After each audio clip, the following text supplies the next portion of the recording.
Bowler তজুমুদ্দিনে SSC পরীক্ষার খাতায় registration number ভুল লেখার কারণে হতাশ হয়ে আত্মহত্যা করেছে তনুচন্দ্র দাস নামে এক পরীক্ষার্থী। সোমবার রাত ৯টার দিকে নিজ বাড়িতে কীটনাশক পান করে সে। পরে রাত 12:30টার দিকে বোলা জেনারেল হাসপাতালে নেওয়া হলে চিকিৎসক তাকে মৃত ঘোষণা করেন। তনুচন্দ্র দাস তজুমুদ্দিন উপজেলার চাঁদপুর ইউনিয়নের শায়েস্তাকান্দি গ্রামের বাসিন্দা শিক্ষক বিতিতচন্দ্র দাস ও গৃহিণী উজ্জ্বলা রানী দাস দম্পতির একমাত্র মেয়ে।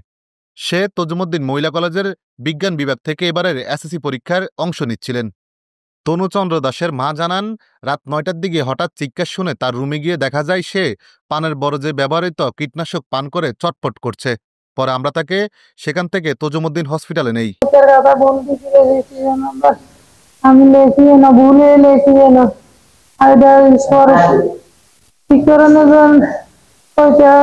বছর বাবার কোন বিচার করছে কিছু হবে না, সমস্যা না বিশ্বাস হয় পাস করতে এলো।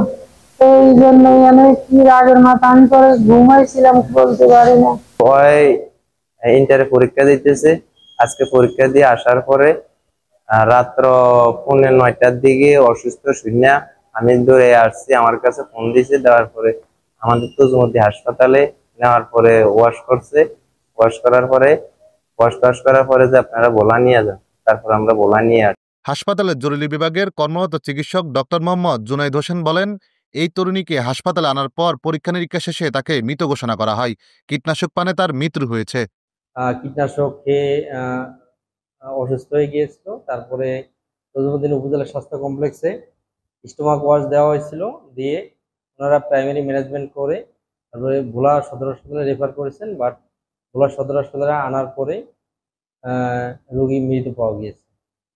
একটি পরীক্ষার ভুল লেখাকে কেন্দ্র করে একজন শিক্ষার্থীর এমন করুণ মৃত্যু গোটা এলাকায় শোকের ছায়া ফেলেছে।